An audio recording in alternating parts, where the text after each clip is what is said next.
خیر،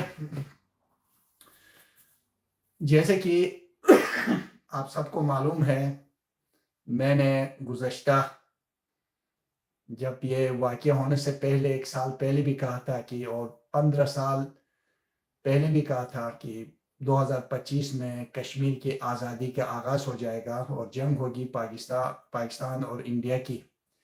ہو سکتا ہے میرے دوستوں کو یہ سمجھ آ رہی ہو یا نہیں آ رہی ہے، جن لوگوں کو لگتا ہے کہ میں جھوٹ بول رہا ہوں، وہ یہاں پر بھی بہت سے لوگ اس بات کی گواہی دیں گے کہ میں جھوٹ نہیں بول رہا ہوں، میں اور سچ کہہ رہا ہوں۔ میں نے ایئر وائی ثنا طارق، وہ اس وقت باخبر سویرے کرتی تھی، ڈاکٹر شائستہ کا شو تھا، اس کے بعد وہ ڈاکٹر شائستہ جو ہے وہ ایئر وائی ڈیجیٹل پہ چلی گئی، تو ثنا طارق جیو سے شاید بہت سے لوگوں کو یاد ہو، اس کو بلا کر پھر ایئر وائی نے وہاں پر جو ہے وہ شو کا آغاز کیا تھا، جو ہمارا تھا 1.5 سال 2 سال تک وہ شو چلا اور ڈیلی آتا تھا۔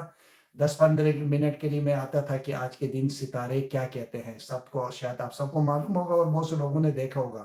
اور اس پروگرام میں نے کہا تھا کہ کشمیر 2025 میں آزاد ہوگا، اور ساتھ ساتھ میں نے کہا جون جولائی تک معاملات جو ہے وہ مزید گمبھیر ہوں گے، اور اس جون اور جولائی سے پھر معاملات جو ہے وہ آگے بڑھیں گے، اور کشمیر کا جو مدعا ہے ایک دفعہ اٹھے گا اور کشمیر آزادی کی طرف جائے گا۔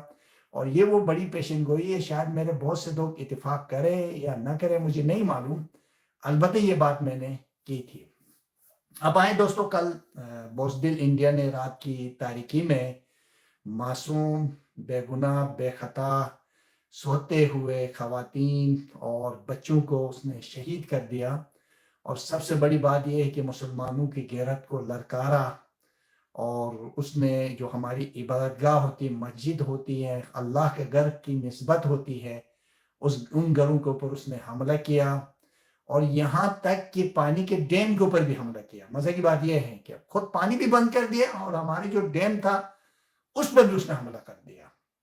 اب اس نے اپنی جو بوزدلی کی جو حدیں تھی، جو ایک حد ہوتی ہے نا لکیر، اس سے بھی آگے چلا گیا ہے، اور اس حد تک آگے چلا گیا ہے کہ اب میں کل رات سے، ظاہر بات ہے میں اس وقت انگلینڈ میں ہوں، اور بلکہ بہت سے دوستوں نے مجھ سے نمبر بھی مانگا ہے، تو میں ذائچہ بنانے والوں کے لیے میں ضرور دوں گا آپ لوگوں کو، جس کو بھی چاہے وہ میسج کریے گا، تو میسج کے اوپر میں آپ لوگوں کو جو نمبر آپ لوگوں کو ٹیکسٹ کر دوں گا، واٹس ایپ نمبر۔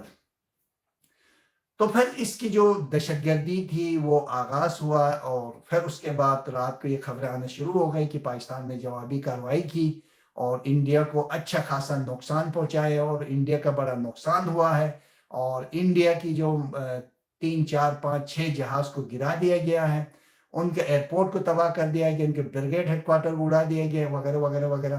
یہ بہت زبردست بات ہے، پاکستان نے یہ بہت کمال کر دیا، کیونکہ دشمن نے حملہ ہوا تھا، ہم نے جواب دیا ہے۔ اب ہم میں کشمیر پہ نہیں آئے یہ لوگ، پنجاب کے قلب ماں کر، میں کہہ رہا تھا نا قصور میں اور مریکے میں، کل کا پروگرام دیکھے، 2 دن پہلے کا پروگرام دیکھے، اور اسی طرح کشمیر میں حملہ ہوگا۔ میں یہ بات کہہ رہا تھا، بہت سے لوگ کہتے تھے یار یہ ایسی باتیں کرتے، اس کی باتیں مت سنو، اس کی باتیں سننے کی ضرورت نہیں ہے۔ شاید میرے بہت سے دوست آج گواہی دیں گے اس بات کی، کہ بہت سے دوست کہہ رہے تھے یار ان کی سننے کی ضرورت نہیں ہے، چھوڑو ان کی باتیں، یہ ان کی جو بھی باتیں ہیں وہ ایسی ہوتی ہیں۔ تو میں آپ کو مستقل کہہ رہا تھا، یہ جو 15-20 دن ہیں، 20-25 مئی تک اٹیک اور حملہ ہونے کے امکان ہے، بعض اوقات مجھے ایسے لگتا تھا کہ 23 مئی کے بعد شاید حملہ ہو، شاید پاکستان اب حملہ کرنے والا ہو، اس وجہ سے آ رہا ہو۔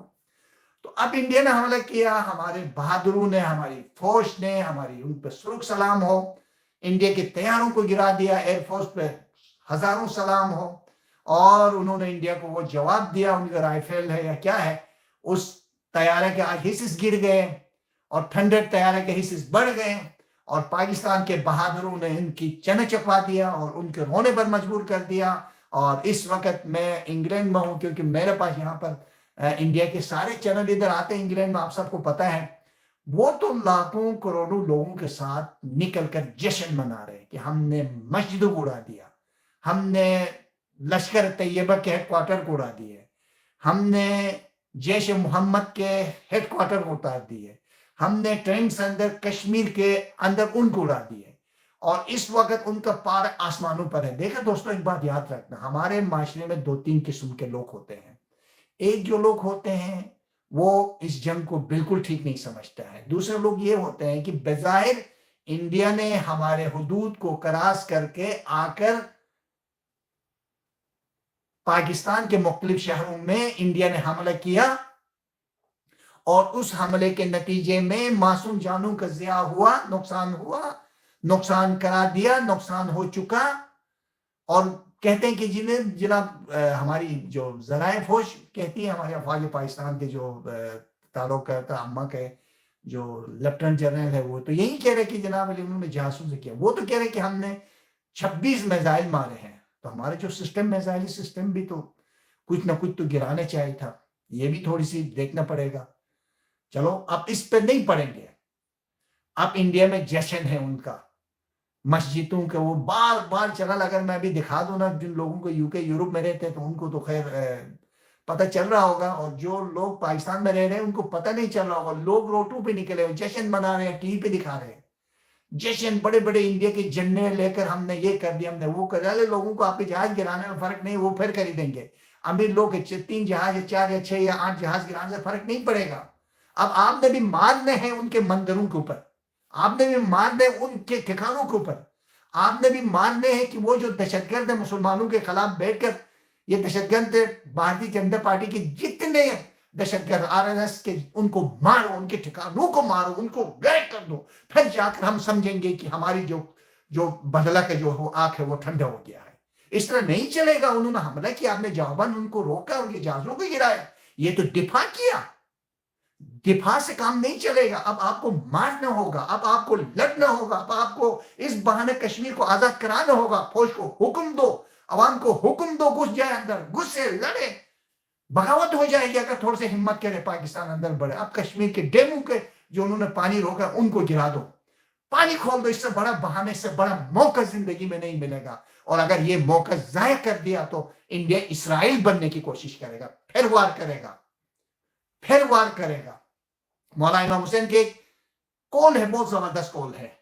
آپ فرماتے ہیں کہ آپ جتنے دیر سے اٹھو گے اتنا زیادہ قربانیاں دینا پڑے گا. اس لیے بہتر ہے کہ آپ وقت پر اٹھو، جواب دو. اس وقت قوم مانگ رہی ہے، قوم چاہ رہی ہے. اس وقت قوم کی یہ آرزو ہے، قوم کی یہ خواہش ہے، قوم کی یہ تمنا ہے کہ انڈیا کے ان جو جگہ ہیں مندروں کو اڑا دو. تم نے ہمارے مسجدوں کو اڑا دیا، اللہ کے گھر ہم تمہارے ہاتھ کے بنائے بتوں کے مندروں کو اڑا دیں گے. اگر جب تک آپ یہ نہیں کریں گے پھر یہ ٹی وی کے اوپر بیٹھ کے تسلی. میں ابھی سن رہا تھا وہ اسحاق ڈار کی خطاب چل رہا تھا، دائیں بائیں بیٹھ کر وہ وزیر قانون اور وہ خواجہ ہنس رہے تھے ایک دوسرے کے موبائل دیکھ کے. وہ یہی کہہ رہے ہوں گے کہ جو فوجیوں کے جو فوجی عدالتوں کے جو فیصلہ ہے نا اس سے بڑے خوش ہو رہے تھے. ایک دوسرے کے لیے جناب علی وہ کر رہے تھے، ایک دوسرے کے جناب علی خوشی منا رہے تھے، جشن منا رہے تھے وہ لوگ. اور اس جنگ کے حالت میں وہ مسکرا رہے تھے اور پی ٹی وی دکھا رہا تھا ادھر صاف طور پر. یہ کتنے بے شرم لوگ ہیں. آپ کے ملک میں 28 لوگوں کی جانیں گئی ہے، آپ کو شرم نہیں آتی ہے؟ آپ اتنے بغیرت ہو یار، اتنے گھٹیا آدمی ہو، تم بیٹھ کے ہنس رہے ہو ادھر سے تقریر کرے ایک دوسرے کو موبائل دیکھ کے. گھٹیا لوگ. کیونکہ یہ عوام کے اس میں نہیں جیتے نا، ان کو پتہ ہو گیا کہ اب ہم کچھ بھی ہم نے اسمبلی میں پہنچنا ہے. یہ وہ گھٹیا لوگ ہیں جن کو اللہ ان کے اوپر عذاب ڈالے. اب بھی ان کو عقل نہیں آئے گی نا تو بہت جلد اللہ ان کو عقل ڈالے گا. اب کیا پاکستان حملہ کرے گا؟ ستارے کیا کہتے ہیں؟ میں یقین سے کہتا ہوں پاکستان حملہ کرے گا، واہ، اور زبردست طریقے سے حملہ کرے گا. اور پھر پاکستان بھی ان کے 4 شہروں کو ٹارگٹ بنائے گا اور ڈیموں کو بھی ٹارگٹ بنائے گا. ایک جنگ رواں ہوتی ہوئی واضح طور پر نظر آتی ہے. اور اگر جنگ ہوگی تو کس کی ضرورت ہوگی؟ عمران خان کی ضرورت ہوگی. اور میں آپ لوگوں کو یقین دلاتا ہوں، یقین سے کہہ سکتا ہوں کہ اب ہمارے عمران خان بھی رہا ہونے والا ہے. آپ لوگ یقین کریں رہا ہونے والا. کوئی کچھ بھی کہ جس طرح جنگ کی پیشن گوئی کر رہے تھے نا 15 سال پہلے، اگر کسی نے پیشن گوئی کی یا 20 سال پہلے یا 18 سال پہلے یا 10 سال پہلے یا 12 سال پہلے 2025 میں جنگ ہوئی کشمیر کی آزادی کی طرف بڑھے گی، تو اس وقت بھی لوگ کہہ رہے ہوں گے یار ایسے چھوڑ رہے، لمبی چھوڑ رہے. ابھی بھی میں کہہ رہا ہوں کہ پاکستان جواب دے گا. ہماری فوج ہمیں شرمندہ نہیں کرے گی, منہ توڑ جواب ملے گا. مگر مجھے حکومت ڈری ہوئی ہے اور وہ امن کی بات کرتے, عالمی طاقتیں انوالو ہو تاکہ یہ ہو وہ ہو اس طرح ہو. بھائی اس طرح قوم کبھی قبول نہیں کرے گی. عالمی طاقتوں کے احترام اپنی جگہ پر, عالمی قوتوں کے احترام اپنی جگہ پر. اب آخر میں بتانا چاہتا ہوں ستارے کیا کہتے ہیں. ستارے اس وقت اس حکومت کی ڈوبتی ہوئی کشتی آخری مراحل میں داخل ہے. اب اس کے کب تک نتائج آتے ہیں؟ آغا صاحب آپ نے اتنی بڑی بات کر دی. اس کے اثرات میں آپ کو کنفرم آج کے بعد 3 مہینے کے اندر اندر یہ حکومت برخاست ہوتی ہے مجھے نظر آتی ہے. جس طرح ان کے اوپر زوال آئی ہے, جس طرح ان کے اوپر اللہ تعالیٰ نے ان کے ستاروں کی گردشیں ڈالی ہے, مجھے تو یہی نظر آتی ہے. اب پتہ نہیں اگر ان ستاروں کو کوئی اور مطلب کوئی اور معنی نکلتی ہے تو مجھے نہیں معلوم. البتہ عمران خان کے ستارے دن بہ دن اور مضبوط ہوئے ہیں, بہتر سے بہتر ہوئے, اور قوم کے عمران خان کی ضرورت ہے اور کسی کی ضرورت نہیں ہے. عمران خان باہر آئے گا تو ایسی قوم خوش ہوگی, اپنی فوج کو کاندھوں میں اٹھائے گی. فوج سے پہلے عوام اپنی جانوں کا نذران دے گی, اور ہم سب دیں گے اپنی فوج سے قربان ہونے کے لیے. ہم سب جو ہے وہ تیار ہے, اور پاکستان جواب دے گا اور عمران خان رہا ہونے والا ہے. اور اسی ہفتے مجھے لگتا ہے اور آنے والے ہفتے میں عمران خان باہر ہوں گے. آپ سب سے درخواست